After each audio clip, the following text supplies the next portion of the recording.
ضمن تھوڑی سی بات کر دیتا ہوں. آپ کے ذہنوں میں دنیا کے لوگوں نے ڈالا ہوگا، میں یہ باتیں اس لیے بتا رہا ہوں کہ محرم کا مہینہ ہے اور یکم محرم شروع ہوتے ہی ہمارے ساتھ بھی لوگوں کے فون اور کالے اور میسج اور آگے پوچھنا شروع کر دیتے ہیں، فلاں سوال کا کیا جواب ہے، فلاں سوال کا کیا جواب ہے، فلاں نے یہ کیا تھا، فلاں نے یہ کیا تھا. جھوٹے قصے اور کہانیاں جگہ جگہ پہ سنائی جاتی ہیں. جب وہ جھوٹے قصے اور کہانیاں ہمارا نوجوان سنتا ہے تو پھر صحابہ و اہل بیت کے بارے میں اس کے دل میں کوئی اور نقشہ پیدا ہوتا ہے، کوئی اور نقشہ ہمارے دلوں ہمارے ذہنوں میں پیدا ہوتا ہے. تو ایک بات آپ کو بتائی جاتی ہوگی کہ جناب آپ میں سے کوئی بندہ کہہ بھی سکتا ہے ابھی کہ جناب آپ تو کہتے ہیں کہ ان کی اتنی رشتہ داریاں تھیں، تو ہم نے تو یہ سنا ہے کہ سیدہ فاطمہ رضی اللہ تعالیٰ عنہا ان کا جو ہے ایک باغ تھا جسے باغ فتح کہتے ہیں، اور وہ رسول اللہ صلی اللہ علیہ وسلم کے بعد حضور کے جانشین حضرت ابوبکر صدیق نے اس پہ قبضہ کر لیا تھا. یہ کہانی سنی ہے کہ نہیں سنی؟ سنی ہے کہ نہیں سنی؟ لگتا ہے آپ حضرات کی توجہ میری جانب نہیں ہے. یہ کہانی آپ نے سنی ہے کہ نہیں سنی؟ اس کہانی کے تبصرے سنے ہیں کہ نہیں سنے؟ اس محرم میں بھی سنے ہوں گے. تو اگر 5 منٹ مجھے دیں، 5 منٹ میں یہ کہانی آپ کے سامنے اس کی حقیقت واضح کر دوں کہ حقیقت کیا ہے. فتح تھا کیا؟ سب سے پہلے یہ بات سے یاد ہے، فتح وہ باغ یا وہ علاقہ تھا، وہ تھا مال فے میں سے آیا. مال فے اور مال غنیمت وہ ہوتا ہے کہ مسلمان افواج نے کسی جگہ پہ حملہ کیا، کافروں سے لڑائی ہوئی، کافر ہار گئے، شکست کھا گئے، جو مال حاصل ہوا اسے مال غنیمت کہتے ہیں. اس کی تفصیل اللہ تعالیٰ نے سورہ انفال میں بیان کی. اور ایک ہوتا ہے مال فے، کافروں کے گھروں میں حملہ کیا، کافر علاقے چھوڑ کے بھاگ گئے، یا بھاگے نہیں، انہوں نے کہا کہ ہم آپ سے صلح کرتے ہیں، یہ علاقے آپ کے ہو گئے. بغیر لڑائی کے جو مال آ جائے اسے کیا کہتے ہیں؟ مال فے.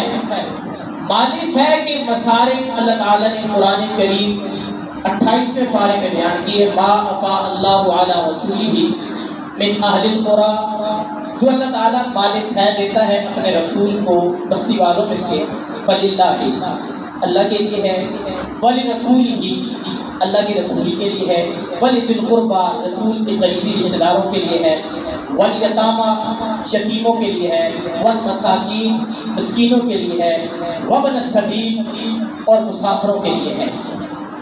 یہ مصارف بیان کیے. اچھا، یہ سارے مصارف کیوں بیان کیے؟ فرمایا کئی لا یکون دولتم بینکم، دولتم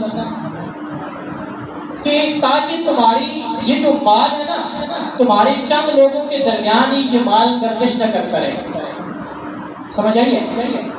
اب یہ مصارف سننے کے بعد اب یہ بتائیں ایمان کے ساتھ قرآن نے 6 مصارف بیان کیے اور ساتھ فرمایا کہ اس لیے کہ تمہارے اپنوں کے درمیان یا مالداروں کے درمیان یہ مال گھومتا نہ رہے، ان 6 مصارف کو پہنچا جائے.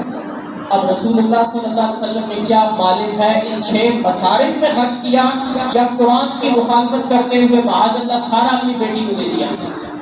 کیا ایسا ممکن ہے کہ رسول اللہ صلی اللہ علیہ وسلم؟ اس کی مثال یہ آپ سمجھیں. آپ مثلا پاکستان آرمی حملہ کرتی ہے ہندوستان کے بارڈر پہ، ہندوستان کے لوگ 2 4 6 8 10 گاؤں چھوڑ کے بھاگ جاتے ہیں، وہاں کے فوجی بھاگ جاتے ہیں، پاکستانی فوج وہاں پہ قبضہ کر لیتی ہے، اور پاکستان کا وزیر اعظم اعلان کرتا ہے کہ یہ سارا مال میری بیٹی کا ہے، یہ سارا مال میری بیٹی کا ہے.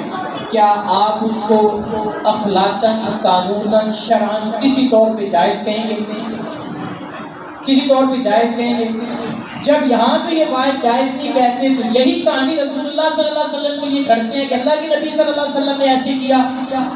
بات صرف اتنی تھی، رسول اللہ صلی اللہ علیہ وسلم کے زمانہ میں فتح کے جو مصارف تھے وہاں سے جتنا مال آتا تھا اللہ کے نبی صلی اللہ علیہ وسلم اس مال کو خرچ کرتے تھے. ان تمام مصارف میں سے اس میں ایک حصہ خاندان رسول کا بھی تھا، اہل بیت رسول کا بھی تھا، اللہ کے نبی صلی اللہ علیہ وسلم ان کو بھی دے دیا کرتے تھے.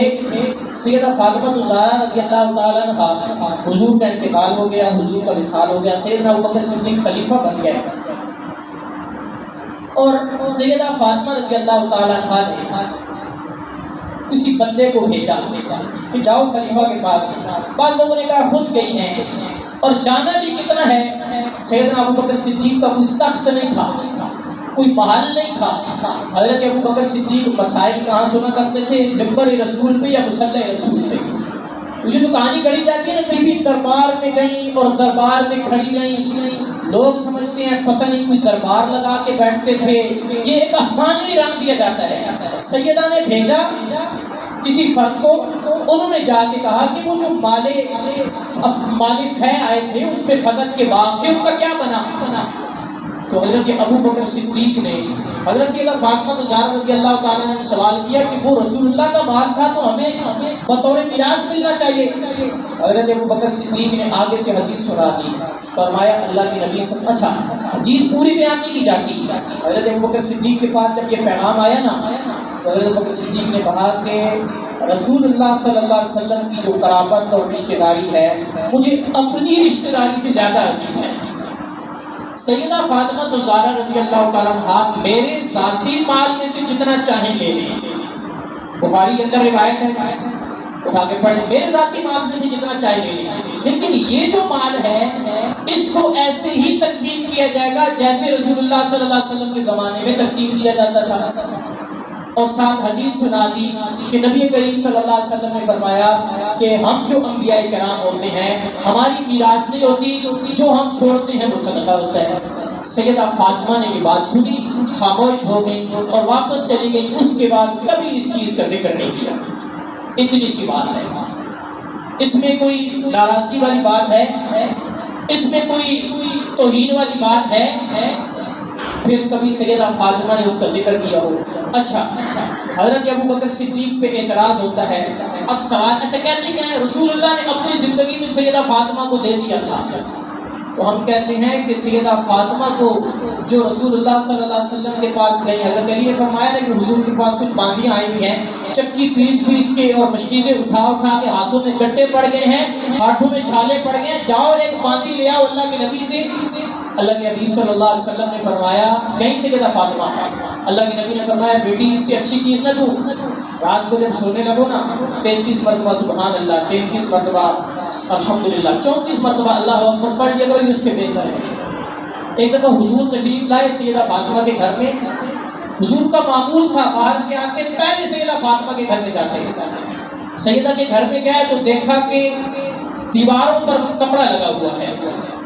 حضور وہیں سے واپس چلے گئے, ملاقات ہوئی نہیں. سیدہ کو پتہ چلا, سمجھ گئی, کپڑے کو اتارا, جا کے اللہ کے نبی صلی اللہ علیہ وسلم کی خدمت میں پیش کیا. یا رسول اللہ چاہے تو صدقہ کر دیں, چاہے تو اس کو ضائع کر دیں, لیکن آئندہ ایسے نہیں کروں. جو نبی ایک کپڑا لگانے پہ اپنی بیٹی سے ناراض ہو رہے ہیں, جو نبی ایک باندی نہیں دے رہے اپنی بیٹی کو کہ مجھے اپنی اہل بیت کے لیے دنیا کی چیزیں نہیں چاہیے, میں چاہتا ہوں کہ یہ دنیا کا مال نہ دیں. کتنے ظالم کو اس پیغمبر پہ یہ الزام چڑھ دیا کہ اللہ کے نبی نے پورا باغ اپنی بیٹی کو دے دیا, اور پھر اس میں یہ کہتے ہو کہ سیدہ ناراض ہو گئی.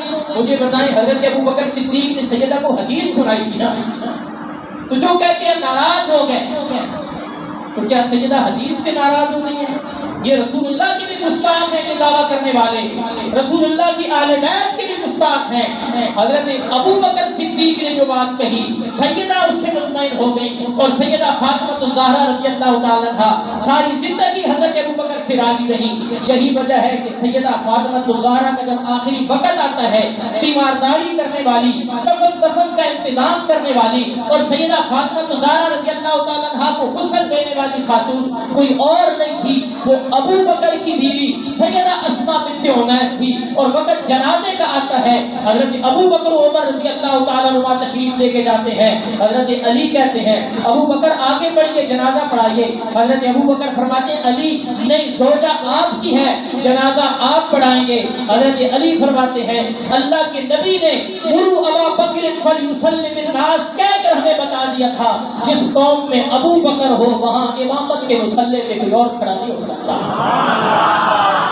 شیخ صحابہ اور اہل بیت کی آپس میں محبتیں, الفتیں اور عقیدتیں, یہ ساری باتیں میں گھما کے بیان کر رہا ہوں. وقت مختصر ہے, ایک عنوان ہو اور اس کی پوری تفصیلی بیان بات کی جائے تو پھر کچھ سمجھ میں آتی ہے, لیکن امید ہے کہ کچھ چیزیں آپ کو سمجھ آ گئی ہوں گی.